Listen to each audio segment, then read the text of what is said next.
In the endless wilds of Africa, a scene unfolded that defied every law of nature.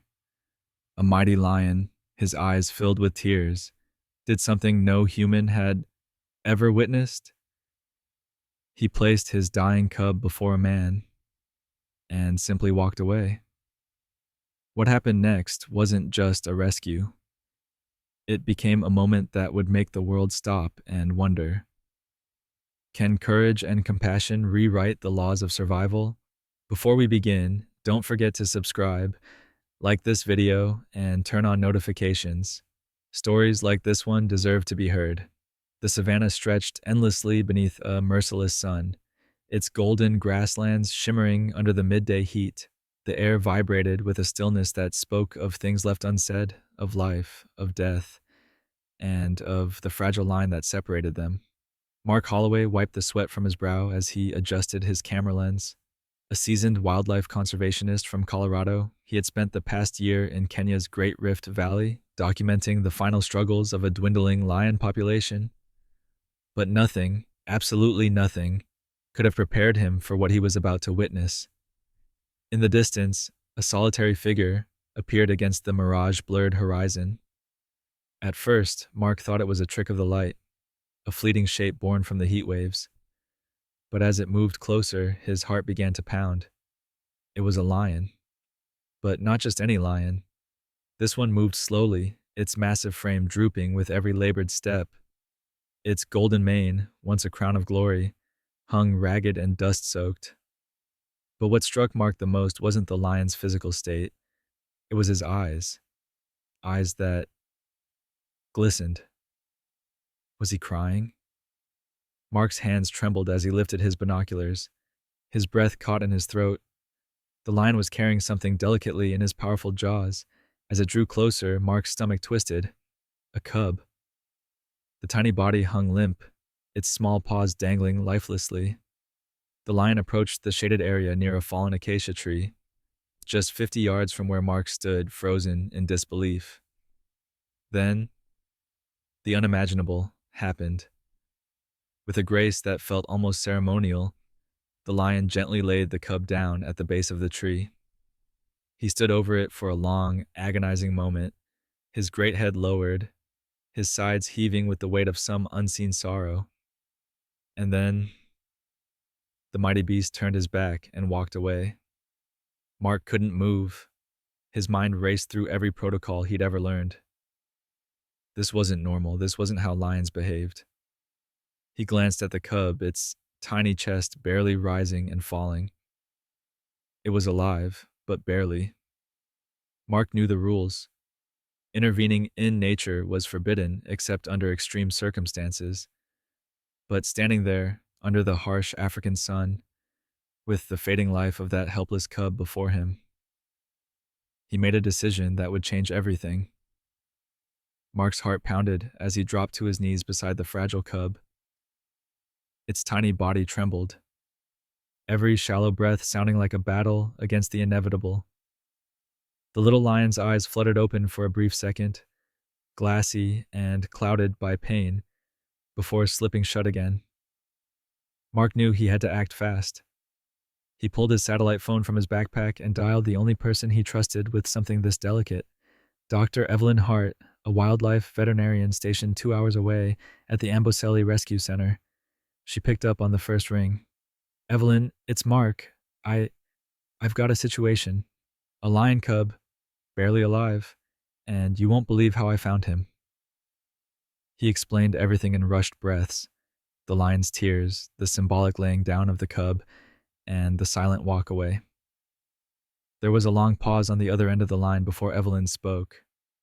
"Mark, if that lion entrusted his cub to you, we're not dealing with normal instincts anymore. That's a call for help. You have no choice. Bring the cub in." Mark's truck was nearly a mile away through thick underbrush and uneven terrain. Every second counted. He gently wrapped the cub in his khaki field shirt and pressed it close to his chest, whispering softly despite knowing the cub couldn't understand his words. "Hang on, little one. I've got you now." As he pushed through the tall grasses, a sudden roar echoed across the plains. Mark froze. It was the father. The lion was still nearby, watching, testing him. Another roar thundered through the air, lower, closer. Mark turned slowly and locked eyes with the majestic beast standing atop a rise just a few hundred feet away. There was no aggression in the lion's posture, only something deeper. A silent plea masked behind regal eyes. "I'm doing everything I can," Mark whispered, his voice cracking with emotion. The lion stood motionless for a few more heart-stopping moments before turning away once again, disappearing over the ridge. By the time Mark reached his vehicle, the cub's breathing had grown faint, almost imperceptible. He drove faster than he ever had, his eyes darting between the road and the fragile life beside him. Storm clouds gathered in the distance, the first sign of rain in weeks. But for Mark, the real storm was inside his chest, an emotional tempest fueled by helplessness, hope, and the overwhelming fear that he might already be too late. As he approached the rescue center, Evelyn and her team were already waiting at the gate, medical kits in hand. Mark slammed the brakes and jumped out, cradling the cub like a newborn. "Please, save him," he begged, his voice barely more than a whisper. Evelyn took one look at the cub and nodded gravely. "It's going to take a miracle." And as the first drops of rain began to fall, Mark couldn't help but wonder, was that miracle even possible? The sky opened up as if the heavens themselves were mourning. Rain poured over the parched earth, drenching Mark to the bone as he stood outside the clinic's treatment room, staring through the small glass window. Inside, under the harsh glow of surgical lights, Evelyn and her team worked tirelessly. Tiny tubes connected to the cub's fragile body, delivering oxygen and a carefully balanced serum designed to stabilize its failing organs. Mark pressed his forehead against the cold glass, eyes locked on the tiny rise and fall of the cub's chest. Each breath looked like it could be the last.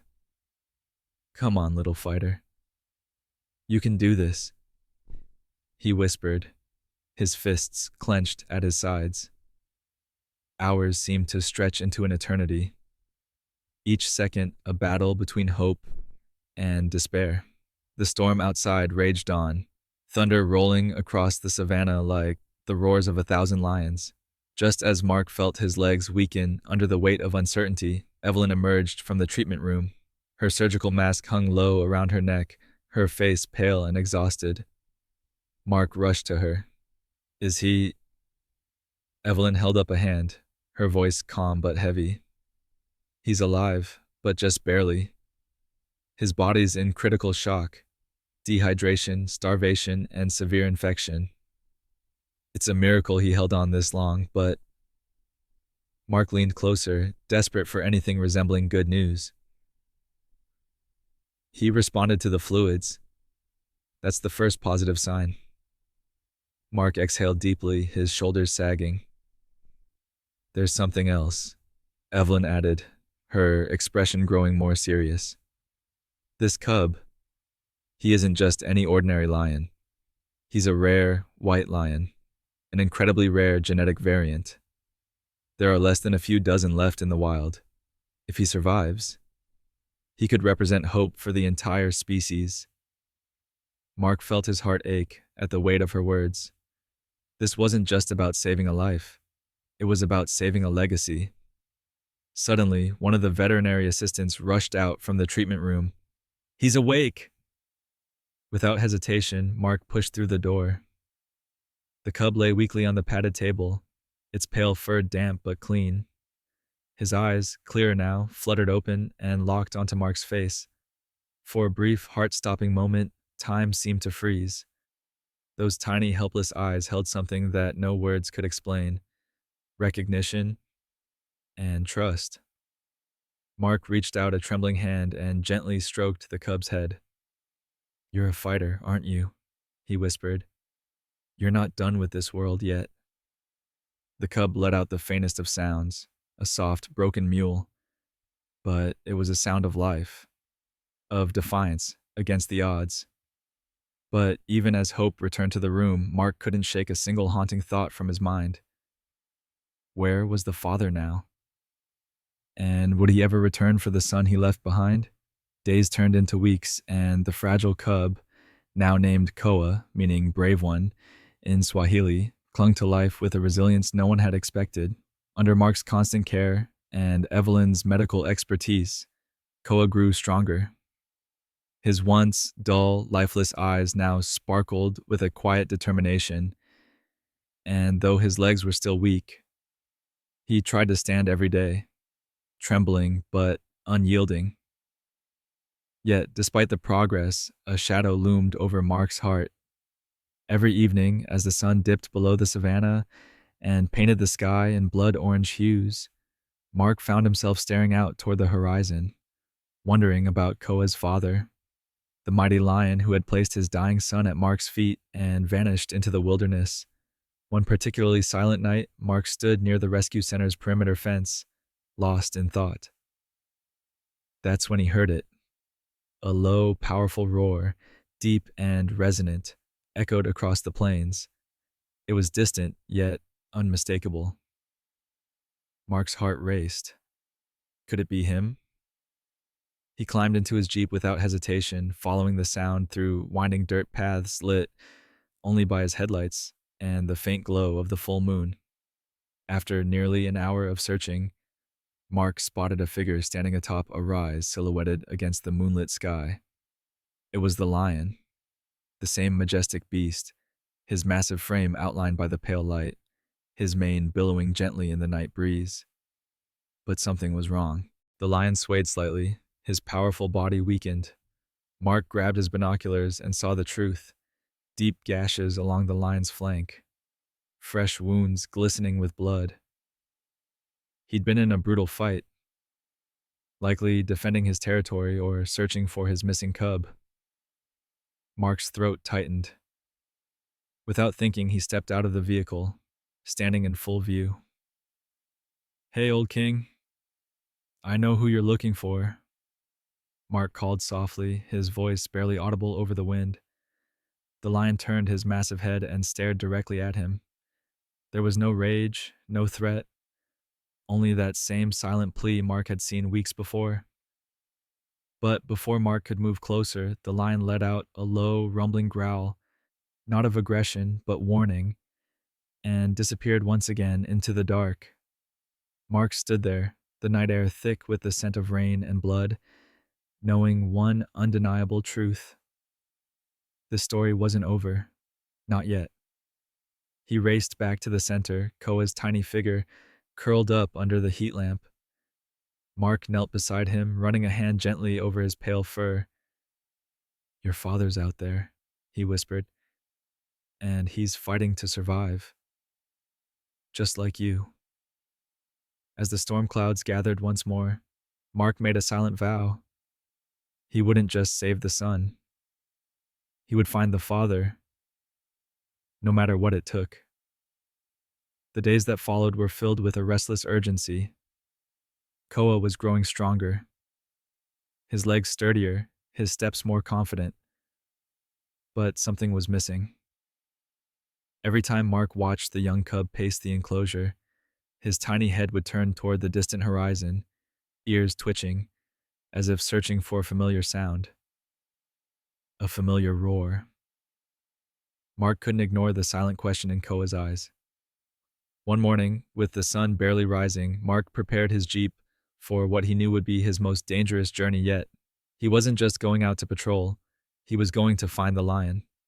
Before leaving, he knelt beside Koa. The cub sat quietly, his pale fur glistening under the soft morning light. "Stay strong, little warrior," Mark whispered. "I'm bringing him back to you." The great Rift Valley stretched endlessly before him as he drove toward the region where he last saw the lion. Days of searching turned into nights under the stars, each campfire flickering with both hope and dread. Tracks appeared, then vanished.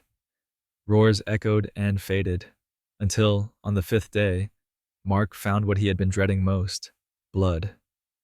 Fresh blood stained the dry earth near a jagged outcrop known locally as Lion's Fall, a place where dominant males often fought to the death for territory. Mark's heart clenched as he followed the trail. Flies buzzed in the thickening heat, and the scent of death hung in the air. But then, through the haze, he saw a familiar golden mane lying motionless beneath the shade of a lone baobab tree. Mark rushed forward, his boots kicking up clouds of dust. The lion was alive, but barely. His breathing was shallow, his magnificent body battered and weak from his injuries. His eyes flickered open as Mark knelt beside him. "I found you, old king," Mark whispered, tears stinging his eyes. For a moment, the lion's gaze locked onto Mark's, and in that single, powerful look, everything was said without a word. He remembered. Mark reached for his sat phone and called Evelyn. "I found him. He's alive, but just barely. I'm bringing him in." But as he turned to prepare a stretcher, something happened that would change everything. With a final, labored breath, the lion rose to his feet. His legs trembled, but he stood tall, his head lifted high against the setting sun. He took a slow step toward Mark, and then another. And in that moment, under the burning African sky, Mark understood. This wasn't a rescue, this was a farewell. With all the strength he had left, the lion let out a final, thunderous roar, a call that echoed through the valley, a sound so powerful it seemed to shake the earth itself. And then he turned toward the horizon and walked away, his silhouette framed against the blazing sky. Mark stood frozen, tears streaming down his face. Would he ever return to see his son? Or had this final act been his goodbye? Weeks passed. Koa's transformation was nothing short of miraculous. His legs had grown strong and graceful. His once feeble heart now beat with the spirit of a lion destined for greatness. But even as his strength returned, one thing never changed. Each day, he sat by the enclosure's edge, his pale blue eyes fixed on the horizon, waiting. Mark couldn't bear to see that quiet longing anymore. He made a decision, one that defied protocol, one that could cost him everything. Koa didn't belong behind fences. He belonged out there where his ancestors had ruled, where his father had last walked into the setting sun. The day of release came under a sky painted with the soft colors of dawn. Mark drove Koa deep into the protected reserve, far from human settlements, into the wildlands untouched by time. As he opened the transport cage, Koa hesitated only for a second before stepping out. His powerful legs moved gracefully over the earth, his nose lifted to the wind as if sensing something, or someone. Mark watched, his heart pounding, as Koa walked toward a distant rise. And then, just as he reached the top, he stopped dead in his tracks. Out of the morning mist, a massive silhouette emerged. The lion, battered, scarred, but alive. His golden mane danced in the breeze, and though his body bore the marks of countless battles, his eyes were filled with something deeper than pain, pride. Mark fell to his knees, overwhelmed by the impossible beauty of the moment. Father and son stood facing each other at the edge of the world. No words, no sounds, just two souls reconnecting across the chasm of survival and loss. With a slow, deliberate movement, the old lion walked toward Koa. He pressed his massive head gently against the young cub's forehead, a silent blessing, a passing of the crown. Then, together, they turned and walked toward the horizon, side by side, their silhouettes blending into the wild. Tears filled Mark's eyes as he whispered to himself, "Go on, little warrior. Your story has just begun." And as the morning light broke fully across the land, a sense of peace settled over him. Some stories don't need happy endings. They just need to be told. Before you go, if this story touched your heart, remember, courage and compassion can overcome any challenge. Subscribe to the channel, leave a like, and share this video with someone who believes in second chances. Together, let's keep stories of hope and resilience alive.